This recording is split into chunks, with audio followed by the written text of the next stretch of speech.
DPR mengusulkan kenaikan tunjangan. Alasannya inflasi mengakibatkan kebutuhan anggota dewan juga terkerek naik. Persoalannya kenaikan tunjangan ini diajukan saat krisis ekonomi dunia mengancam Indonesia. Dan di tengah maraknya PHK buruh dan tuntutan kenaikan gaji serta status guru honorer yang hanya bertahan hidup dengan ratusan ribu rupiah setiap bulan.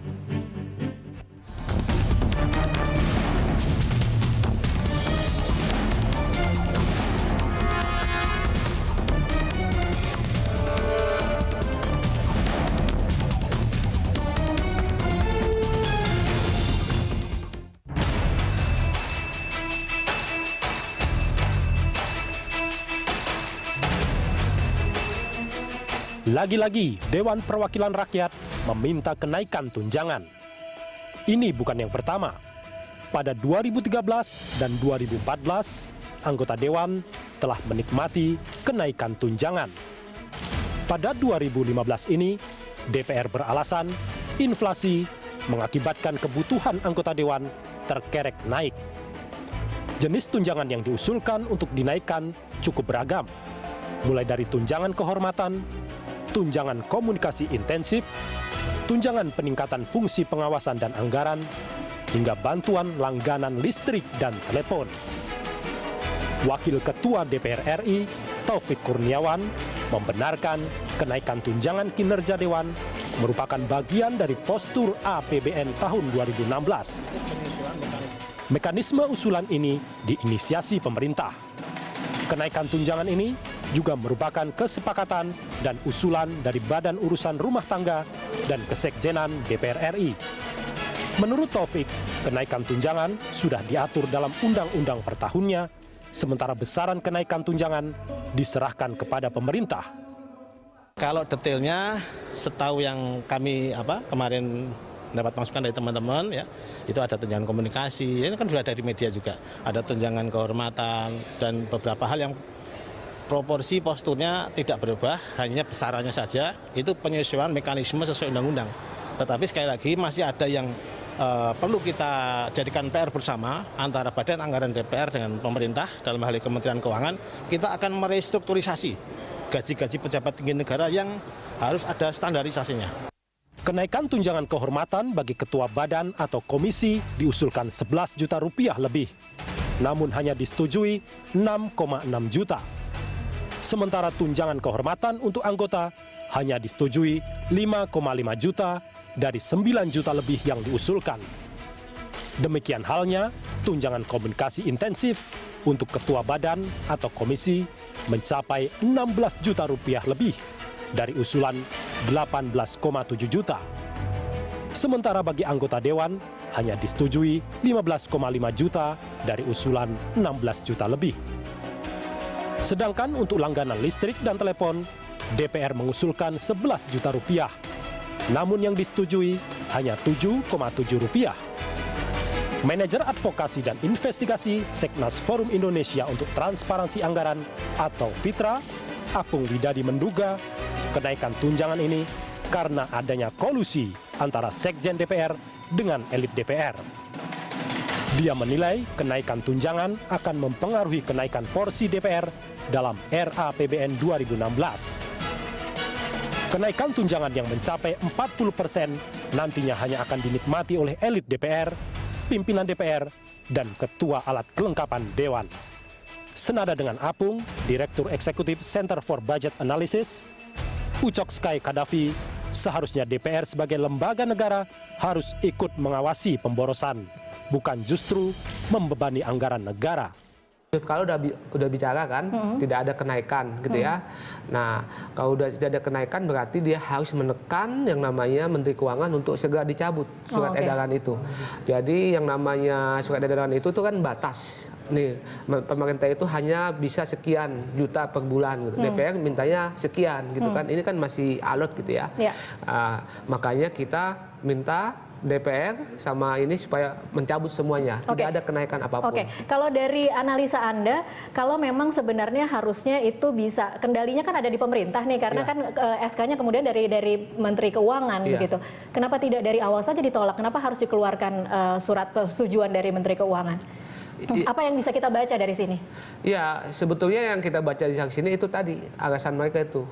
Lembaga-lembaga itu pada naik gitu kan, DPR mau naik. Jadi mereka rapat gitu ya, rapat di BRT gitu. Di BRT itu mereka minta naik. Lalu mungkin sekjen minta payung hukum gitu. Maka dikasihlah payung hukumnya itu oleh Menteri Keuangan. Oke, apa nih?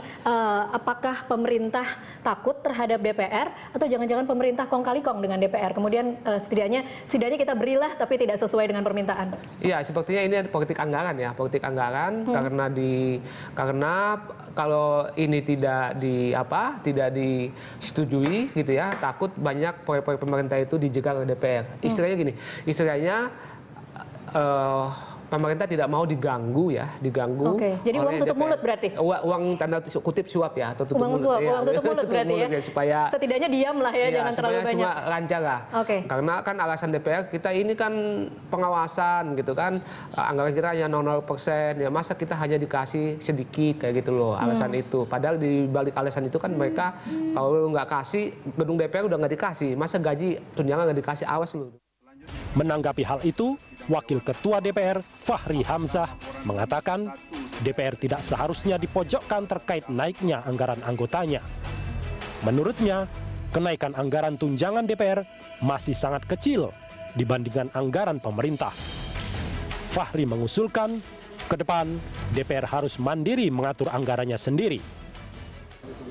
Harusnya Menteri Keuangan sadar dengan ini, kalau ini adalah tuntutan demokrasi.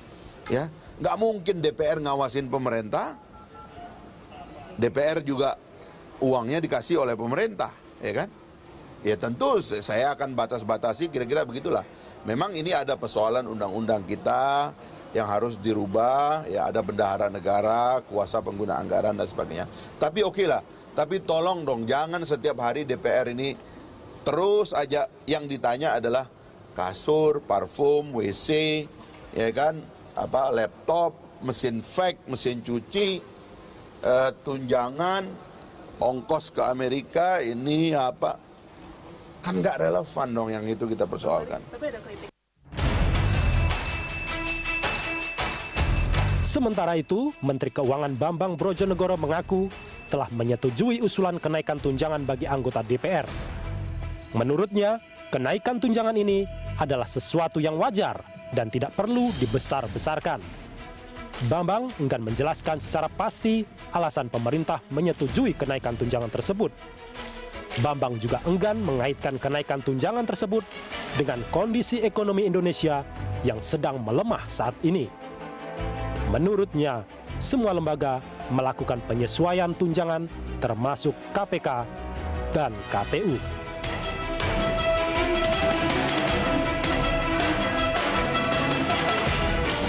Tuntutan kenaikan tunjangan DPR ini tentu tidak tepat waktu. Di tengah perjuangan para guru honorer yang bertahun-tahun tak menentu nasibnya. Dan ribuan buruh yang di PHK. DPR menuntut kenaikan tunjangan. Padahal, anggota DPR umumnya kalangan menengah. Jauh sebelum mereka menjadi anggota dewan yang terhormat.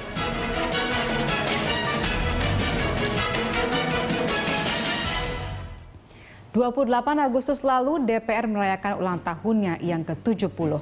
Dengan usia yang sama dengan usia Republik ini, para wakil rakyat terus menjadi sorotan, terutama soal kinerjanya. Dengan gaji yang lumayan tinggi untuk ukuran rakyat Indonesia, tak semua wakil rakyat berkinerja bagus. Dalam sidang paripurna, Ketua DPR RI Setia Novanto menyampaikan sejumlah tantangan dan tugas berat DPR selama 5 tahun ke depan. Hal ini muncul sejak DPR pertama kali berusaha mengakomodasi alat kelengkapan Dewan yang sering kali diwarnai perdebatan alot, meski Novanto mengklaim banyak prestasi yang telah dicapai DPR selama 1 tahun terakhir. Selain itu, DPR juga menyoroti masih dominannya peran pemerintah dalam pembuatan undang-undang. Oleh karena itu, perlu ada komitmen yang kuat antara Presiden dan DPR dalam menyelesaikan pembahasan rancangan undang-undang. Oleh karena itu, perlu diingatkan kembali bahwa penyelesaian pembahasan RUU tidak semata-mata menjadi tanggung jawab DPR saja atau pemerintah saja. Harus ada komitmen di antara kedua lembaga tersebut dalam menyelesaikan pembahasan RUU. DPR periode ini tetap berkomitmen bahwa jika pemerintah solid dalam legislasi, DPR pun dapat mempercepat program legislasi nasional. Sementara itu, Wakil Ketua Komisi 3, Beni Kaharman, mengkritik pimpinan DPR yang dinilai terlalu sibuk memikirkan kasus dan pembangunan gedung baru DPR. Beni juga mengakui lambatnya kinerja anggota DPR pada awal sidang tahun 2014-2015. Ya memang masih kurang, ya kamu lihat sendiri tuh kerja DPR nggak jelas tuh. Apa karena terlalu banyak masa resesnya juga? Nggak tahu saya, karena pimpinan. Tapi dari balik pimpinan Dewan ini sibuk ngurus gedung dan ngurus kasus. Bila publik selalu mengkritik kinerja wakil rakyat, sebenarnya bagaimana produktivitas mereka dibanding negeri tetangga? Wakil rakyat kita mesti iri.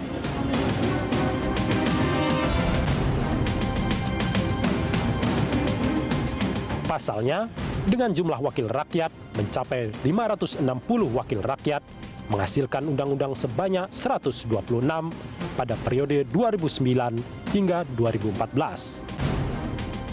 Bandingkan dengan Korea Selatan dengan 299 wakil rakyat, sanggup menghasilkan 1.900-an undang-undang. Atau Malaysia, yang jumlah wakil rakyatnya hanya setengah dari anggota DPR RI, sanggup menghasilkan 100 undang-undang dalam 4 tahun masa jabatan. Lalu soal gaji. Gaji anggota DPR di Indonesia tercatat sebagai salah satu yang terbesar di dunia. Gaji anggota DPR di Indonesia hanya kalah dari Nigeria, Kenya, dan Ghana. Namun jauh melebihi anggota DPR di negara maju, anggota G8 seperti Inggris, Jerman, Prancis, Jepang, dan Amerika Serikat. Peringkat ini disusun bukan berdasar jumlah, tetapi berdasar perbandingan gaji dengan pendapatan per kapita penduduk. Data gaji anggota DPR dirilis oleh Independent Parliamentary Standard Authority atau IPSA dan Dana Moneter Internasional atau IMF. Data ini juga dimuat majalah Economist edisi 20 hingga 26 Juli 2013. Dari data tersebut, Nigeria menjadi negara dengan gaji anggota DPR paling besar di dunia, yakni 116 kali lipat dari pendapatan per kapita penduduknya. Di urutan kedua, negara Kenya dengan pendapatan anggota DPR-nya 76 kali lipat dari pendapatan per kapita warga Kenya per tahun. Disusul di peringkat ketiga ada Ghana dengan pendapatan anggota legislatifnya 30 kali lipat lebih besar dari pendapatan per kapita penduduk Ghana. Sementara Indonesia berada di peringkat keempat dengan jumlah gaji anggota DPR-nya 18 kali lipat dari pendapatan per kapita rata-rata penduduk Indonesia. Data ISPA menunjukkan gaji anggota DPR di Indonesia per tahun mencapai $65.000 dengan pendapatan per kapita dari data terakhir IMF sebesar $3.500 lebih. Di Jepang, Jerman, dan Amerika Serikat, gaji anggota parlemen berkisar 3 hingga 3,5 kali lipat pendapatan per kapita penduduk. Sementara di Prancis, berkisar 2 kali lipat pendapatan per kapita penduduknya.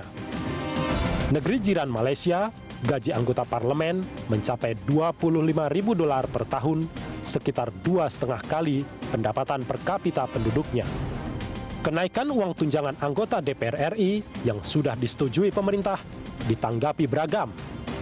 Menurut anggota DPR RI Komisi 3 dari fraksi PKS, Nasir Jamil, saat ini anggota DPR belum layak menerima kenaikan uang tunjangan karena kinerja dan tingkat kehadiran mereka masih minim. Kalau saya pribadi harus dievaluasi, ya harus dievaluasi. Ya, yang namanya ditanya mendukung, saya tidak mendukung. Ya, saya tidak mendukung supaya dievaluasi. Ya, karena melihat kinerja anggota yang belum maksimal, ya, terutama soal kehadiran rapat-rapat yang masih malas, ya. Tentu saja mereka beralasan ada kegiatan lain, tapi ini kan menurut saya akan mengurangi kewibawaan DPR. Jadi ketika tunjangan naik, seharusnya harus diikuti ya dengan kinerja. Dengan demikian, wakil rakyat di negeri ini memang harus berkaca. Jangan sampai dengan jumlah anggota yang banyak, namun kualitasnya justru jauh panggang dari api. Rakyat berharap banyak di masa mendatang. Wakil rakyat benar-benar mewakili suara rakyat, bukan mewakili suara kelompok kepentingan.